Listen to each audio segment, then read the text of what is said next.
요절 말씀입니다. 우리는 서로 지체다. 에베소서 4장 25절입니다. 그런즉 거짓을 버리고 각각 그 이웃과 더불어 참된 것을 말하라. 이는 우리가 서로 지체가 됨이라. 아멘. 오늘 같이 보실 하나님 말씀은 스가랴서 1장 1절에서 6절까지입니다.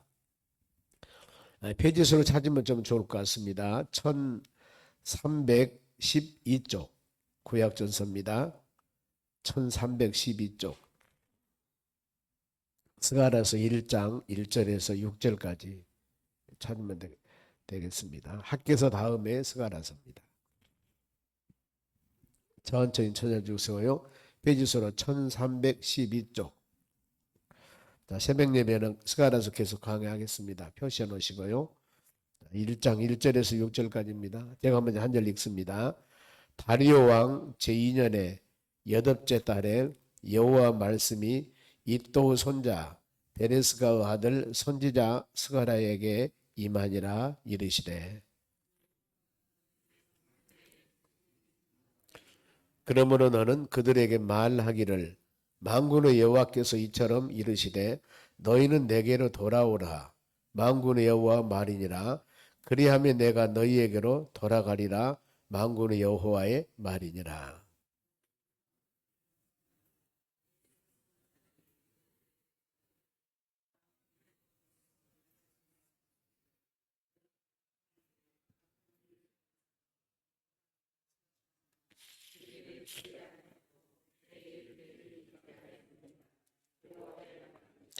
너희 조상들이 어디 있느냐? 또 선지자들이 영원히 살겠느냐?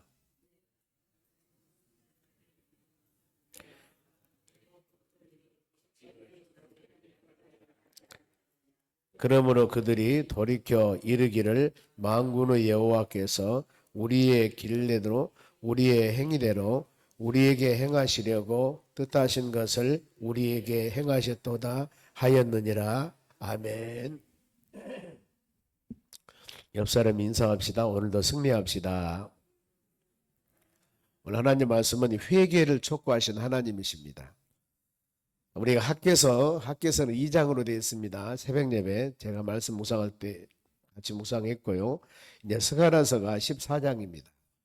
학개서는 어떤 내용이냐면은 하나님의 자녀들이 하나님 말씀대로 순종하지 아니하여서 예루살렘 성이 완전히 부서져 버리고 멸망당하고 70년 동안 포로 생활 나갑니다. 바벨론 70년 포로 생활은 하나님의 약속 기간이었어요. 우리에게 다 생활하는 모든 삶 가운데 우리는 알지 못하지만은 하나님의 언약된 약속 기간이 있습니다. 사람이 세상에 태어나서 모든 사람이 죽습니다. 그러면은 죽은 기간, 이 기간은 우리가 알 수 없어 보면은요. 그러나 모든 사람의 전도서 3장 1절 말씀 보면은 만사의 기한과 때를 정하신 분은 하나님이시다. 그리고 히브리서 9장 27절에도 한 번 죽은 것은 사람에게 정한 것이요 그 다음에는 반드시 심판이 있다 이렇게 말씀을 해요. 기한과 때가 다 있습니다. 보면 심을 때가 있으면은 거둘 때가 있고 사람이 울 때가 있으면은 때에 따라서 울을 때도 있습니다. 춤출 때가 있으면은 때에 따라 슬플 때도 있는 거예요. 그 시기가 있다는 겁니다. 정하신 분은 하나님이시다. 70년 포로 생활로 돌아와서 하나님이 제일 먼저 원하는 것은 뭐였냐면은 하나님의 성전 건축이었습니다. 왜냐하면은 이스라엘 백성들은 하나님의 성전이 가장 하나님 임재하시는 핵심인데 성전이 부서져 버렸으니 그들의 하나님을 경배할 장소가 없잖아요. 그러니까 제일 먼저 학교에게 그 성전 건축을 촉구했고 와서 성전 건축을 하려고 하니까 이제 북쪽에 있는 사마리아 그 사람들이 성전 건축을 못하게 하는 겁니다. 이유는 성전 건축하면 또 하나가 되어서 그들이 또 세력을 가질 것 같으니까 못하게 막아요. 16년 동안이나 그걸 막습니다.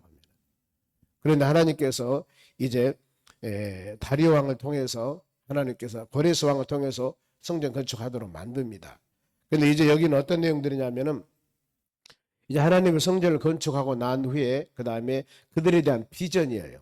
하나님의 성전 건축했다 그러면은 이 성전에서 이루어질 하나님의 비전, 앞으로 어떤 일이 될 것인가, 그것이 일반적으로 스가랴서 14장 전체 내용인데 특히 1장에서 6장까지는 8가지 환상이 나와요. 계속 환상과 계시를 통해서 이렇게 하라고 하나님께서 가르쳐 줍니다. 그래서 오늘 서두인데 오늘은 모든 성경 말씀은 여러분 서두 이 처음이 가장 핵심입니다. 보면은 어떤 시대적인 배경, 어떤 상황 때 누가 이 모든 것들을 기록해 놓은 것이 바로 항상 처음이기 때문에 그러면은 1장 1절 봅니다. 다리오 왕 제2년에 다리오 왕 때입니다. 여덟째 달에 8월 달이에요. 여호와 말씀이 이도 손자 베레스가의 아들 선지자 스가랴에게 임하니라 이라시되 스가랴라는 사람은 스가랴라는 뜻은 여호와를 기억하라 이 뜻이 있습니다. 그런데 그분이 신분은 뭐냐? 선지자 스가랴에게 임한다고 그랬습니다. 그런데 여기서 선지자라는 예언자라는 뜻이 있는데 제사장 가문입니다. 보면은 그러니까 일반 사람은 아니었죠. 보면은 하나님 말씀이 임하는데 뭐라고 임하느냐? 2절 여호와가 너희 조상들에게 심히 진노하였느니라. 하나님께서 지금 스가랴 선지자에게 너희 조상, 너희 선진들에게 하나님은 엄청나게 화를 내셨다. 그러니까 하나님께서 말씀이 임했는데 진노 대상이면 너희들이 아니에요. 너희들인데 선진들이 여짜여짜해서 하나님의 많은 진노를 받았기 때문에 어때요? 너희들은 그것을 교훈 삼아서 바르게 말씀 안에 믿음 안에 살아라 이겁니다. 즉 말하면은 우리 디모데후서 3장 16절 말씀 보면은 성경의 정의가 나옵니다. 성경은 무엇일까? 교훈과 책망과 바르게 함과 의로 교육하기 유익하니 4가지 기능이 있습니다. 보면은 8가지. 그리고 이로 인해서 하나님의 사람으로 온전하며 선한 일을 행할 능력을 갖추는 것이 바로 성경 말씀이에요. 하나님의 사람으로 온전하며 선한 일을 행할 능력 이걸 갖춤이 성경 말씀입니다. 우리는 이 말씀 묵상하면서 그렇게 세상을 살아가야 돼요. 때에 따라서는 우리가 하나님 말씀을 들을 때 교훈입니다. 가르침 받는 거예요. 이렇게 살아야 된다. 이렇게 해야 된다. 그런가 하면은 책망입니다. 왜 그렇게 못해서 하락하는데 이 교훈과 책망은 하나님의 사람으로 바르게 함과 올바르게 의로 교육하기에 유익하니 그랬습니다. 우리는 믿음 생활에 나가면서 물론 사람이 모델일 수도 있습니다. 나 저 사람 내 모델이야. 저 사람같이 살아가겠다. 그런데 여러분 사람은 변해요. 절대 사람은 완전할 수가 없습니다. 왜냐하면 로마 3장 10절에 의인은 없나니 하나도 없다고 그랬습니다. 그래서 모든 사람은 끝까지 가봐야 돼요.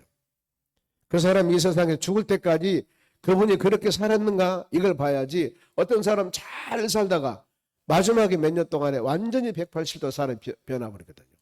근데 그러면 어떻게 우리 모델로 살 수 있겠어요? 그러면은 그 사람을 모델로 따라간 사람은 어떻겠어요? 인생 망쳐드는 것이죠. 그래서 우리는 성경 가르침입니다. 우리는 오직 어떤 사람은 완전할 수가 없다. 우리의 모델은 오직 예수님 바라보며 믿음으로 살아가지 않습니까? 믿음의 주요 온전케 하신 예수님만 바라봐라. 그러면서 2절 다시 봅니다. 여호와가 너희 조상들에게 임한 심히 진노. 그 조상들이 어땠을까? 그 설명이 나옵니다. 여러분 성경은 문제만 제시한 것이 아니라 반드시 문제에 대한 설명이 나와요. 보면은 3절 봅니다. 그러므로 너희 조상들에게 하나님께 진노를 받았는데 하나님께 책망을 받았는데 하나님께 징계를 받았는데 많은 어려움을 당했는데 왜 그랬을까? 그 이유가 나옵니다. 너는 그들에게 말하기를 여기 3절 한 절에 만군의 여호와라는 말이 3번이나 나와요. 이건 바로 만왕 왕이신 하나님께서 말씀하시는 강조하는 거예요. 그러므로 너는 그들에게 말하기를 만군의 여호와께서 이처럼 이르시되 너희는 내게로 돌아오라. 이것이 핵심입니다. 너는 내게로 돌아오라. 호세아서 소선지서 제일 먼저 호세아서입니다. 호세아서 6장 6절에 6장 1절에 뭐라고 말씀하냐면은 너희는 내게로 돌아와라. 찢으셨으나 낫게 할 것이고 치셨으나 싸매줄 것이다. 아무리 어려움 당한다 하더라도 내가 감싸줄게. 어때요? 돌아오라. 여러분 우리가 우리 자녀들을 교육을 합니다. 훈육을 합니다. 그럼 자녀들이 잘못하면은 책망하죠. 혼내 어렸을 때 매를 때리기도 합니다. 그런데 그 자녀들이 씩씩거리고 달라들면 얼마나 힘들어요. 무섭습니다. 그런데 손내 이렇게 했을 때 잘못했습니다 하고 무릎 꿇고 씩씩 빌면 어때요? 너 내 하나 맞아야 돼. 때리면서도 부모 마음은 마음에 흐뭇하면서 감격이 되는 거예요. 아, 저것이 사람 됐구나. 그러거든요. 즉 믿음, 우리 신앙생활도 똑같습니다. 하나님과 우리 사이의 관계가 어떠냐에 따라서 그 사람의 신앙이 측정이 되는 겁니다. 하나님과 관계가 좋으면은 모든 일을 기도하면서 말씀 묵상하면서 믿음으로 살라고 애쓰는 그런 관계라고 하면 좋은 신앙이에요. 그러나 하나님의 관계가 멀어지면은 좋은 신앙이 아닙니다. 신앙의 측정은 그렇게 봐요. 매사 모든 일을 행할 때 기도로 행하고 모든 일을 행할 때만 하나님 의지하고 주신 말씀 붙잡고 믿음으로 살아가고 내가 아무리 정의롭고 의롭고 올바르게 산다 하지만은 성경 말씀이 이런 상황에서 우리로 하여금 나로 하여금 어떻게 행하며 살라고 하는가 이걸 마음에 새기면서 믿음으로 살아가는 거거든요. 그래서 요한복음 15장 말씀에 포도나무 가지 비유가 바로 그거예요. 예수님께서 나는 포도나무고 너희는 가지다. 그러면은 가지가 나무에 붙어 있으면은 시절에 따라 아름다운 열매를 맺으나 가지가 나무에서 떨어지면은 말라 죽는다. 농부가 그것을 말른 가지를 그대로 놔두겠습니까? 전부 잘라서 모아서 불태워버린다 그랬습니다. 얼마나 쉽습니까 여러분? 예수님의 설교 말씀이 뭐라고요? 너희가 나를 떠나서는 살 수 없다 그 말이에요. 내 안에 있기만 한다면은 잎도 나고 꽃이 피고 열매가 맺는 겁니다. 노력 안 해도 되는 겁니다. 우리가 이와 같이 항상 우리 신앙 여러분 우리는 예배를 드릴 때마다 기도하며 찬양하며 이렇게 예배 드릴 때마다 말씀을 선포할 때 내가 이대로 믿음대로 말씀대로 사는가 살지 않는가를 항상 점검해 보셔야 됩니다. 기준은 성경 말씀이기 때문에 여기서 뭐라고 합니까? 내게로 돌아와라. 그러면서 또 만군의 여호와 말이니라. 그리하면은 내게로 돌아오면은 내가 너희에게로 돌아가리라. 만군의 여호와 말이라. 우리는 어떠냐면은 하나님께 찾습니다. 하나님을 부르는데 부르기만 하고 찾기만 하고 내 마음은 하나님께 간 것이 아니에요. 뭐라고 했습니까?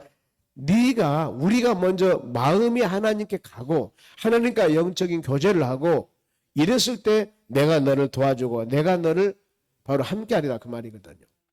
하나님은 중심을 보십니다.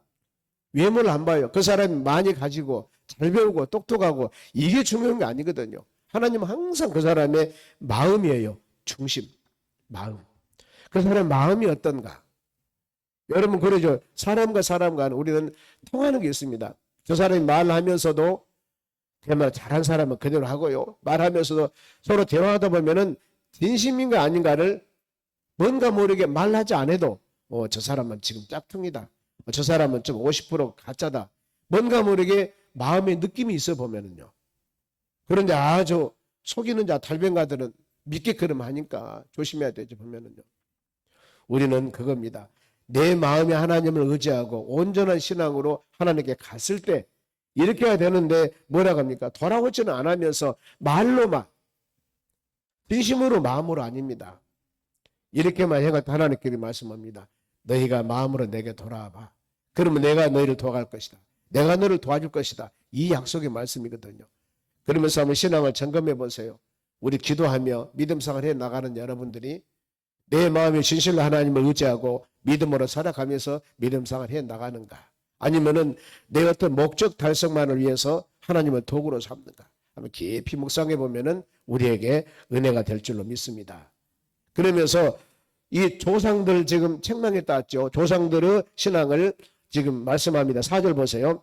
너희 조상들을 본받지 말라. 왜요? 조상들이 하나님께 심히 진노했지 않습니까? 진노. 조상들을 본받지 말라. 옛적 선지자들이 그들에게 외쳐 이르되 만군의 여호와께서 이같이 말씀하시기를 너희는 악한 길, 악한 행위를 떠나 돌아오라 하셨다. 그렇죠. 지금 우리 선진들을 돌아와. 즉 말씀 안에 믿음 안에 신앙 안에 올바르게 살아라. 이랬는데 그들이 하나님을 등지고 다른 행위를 했다 그 말입니다. 제일 하나님을 싫어하는 1번이 뭐냐면은 우상 숭배입니다. 그 다음에 윤리나 도덕적인 타락이에요. 여러분 구약의 모든 역사를 보면은 신약도 마찬가지입니다. 하나님의 자녀들이 멸망하고 망하고 책망당하고 어려움 당한 첫째가 우상이에요. 두 번째가 사회적으로 윤리나 도덕적으로 타락했을 때. 그 예수님께서 뭐라고 합니까? 우리로 하여금 너희는 세상에 소금이 되라가고 너희는 세상에 빛이 되라가는 거예요. 뭡니까? 소금이 돼야만이 썩어지는 것, 썩지 않고 온전하게 보존해 나갈 수 있습니다. 우리 신앙인들은 내 자신이 희생해서 소금이 돼야 돼. 녹아져 나가야 됩니다. 그러면 안 썩어요. 소금은. 빛이 되라 어두웠다고요? 빛을 비추면 모든 사람이 다 밝게 알 수가 있다는 겁니다. 그것을 우리로 하여금 하라는 겁니다.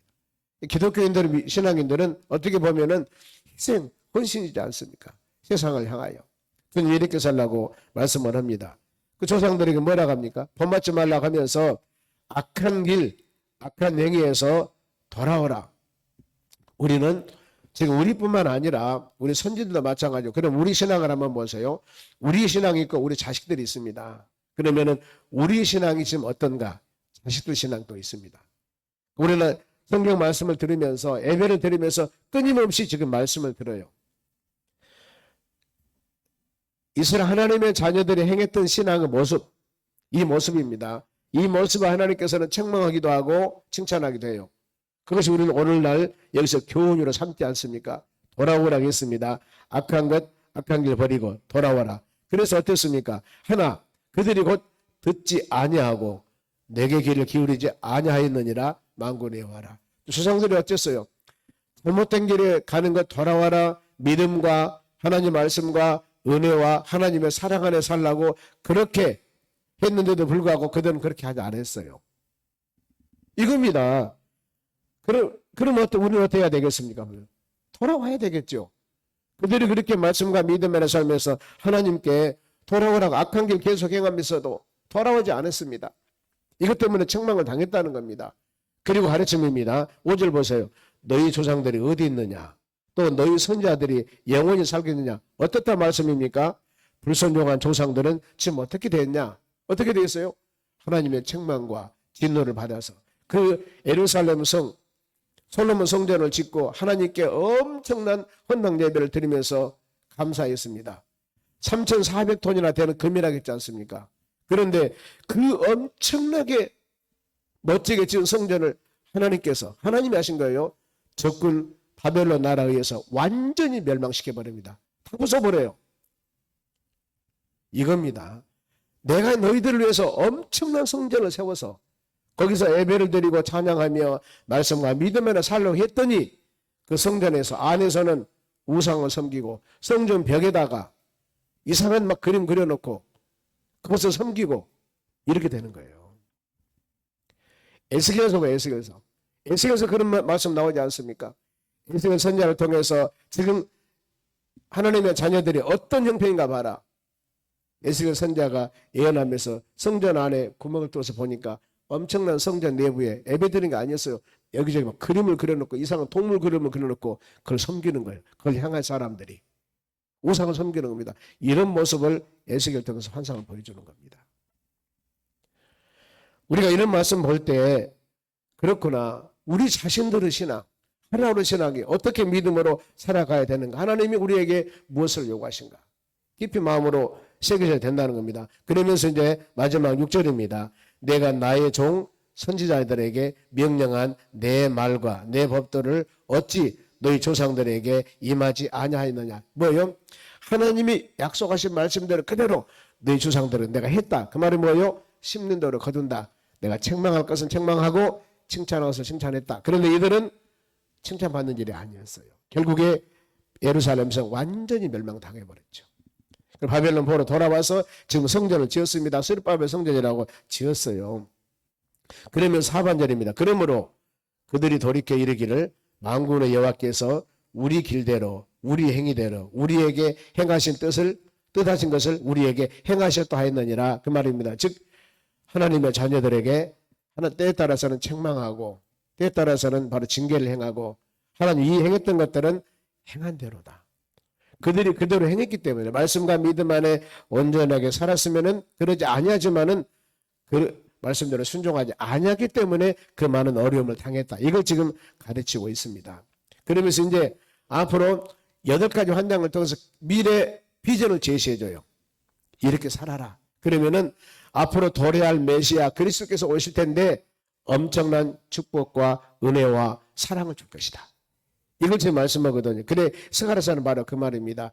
바로 하나님의 그리스도의 도래, 하나님의 나라가 돌아오고 예수 그리스도가 오셨을 때 이렇게 놀라운 축복과 은혜를 줄 것이다. 그러니 어때요? 하나님의 성전을 짓고 거기에서 예배와 기도와 찬양이 잘 이루어진다면 하나님의 놀라운 축복과 은혜를 주실 것이다. 계속 이런 비전의 말씀을 준 것이 바로 스가랴서입니다. 말씀 마칩니다. 우리는 하나님 말씀을 들으면서 항상 열린 마음으로 들으셔야 되고 우리 자신의 신앙을 그때그때 점검해 보셔야 되는 겁니다. 하나님 우리를 하여금 어떤 것을 요구하시는가? 하나님의 성령 소망학교를 통해서 무엇을 원하시는가? 올바른 말씀 안에 믿음 안에 나가는 것이 진정한 신앙의 길이라는 것을 마음에 깊이 새기고 끊임없이 하나님께서는 우리에게 돌아오라고 하거든요. 말씀 안에 믿음 안에 돌아와서 그리스도인으로서의 참된 믿음의 삶을 살아가는 것이 하나님 영광 돌리는 것이고 하나님이 기뻐하는 것이고 우리에게 축복과 은혜가 임하는 것입니다. 이 하루도 우리 모든 삶 가운데 이는 충만한 은혜가 임하시기를 주의 이름으로 축원합니다. 기도하겠습니다. 하나님 감사드립니다. 오늘도 주신 말씀 마음에 새기면서 회개를 촉구하십니다. 주님 품 안에 돌아오라고 하십니다. 우리 신앙이 어떤 신앙인가 잘 점검하고 믿음으로 승리하도록 은혜를 내려 주시옵소서. 연약하지 않도록 도와주시고 우리 모든 것 세상 끝날까지 함께 하신다고 약속하셨기에 주께 모든 것 맡기며 기도할 때마다 하나님의 권능과 하나님의 능력으로 아름다운 열매가 주렁주렁 맺도록 복을 내려 주시옵소서. 믿음으로 사는 자들에게 마음의 소원 이루어주신다고 약속하셨기에 각양각색의 마음의 소원 놓고 기도할 때 하늘문을 여시고 응답하여 주시옵소서. 감사하며 예수님의 이름으로 기도하옵나이다. 아멘. 주기도문으로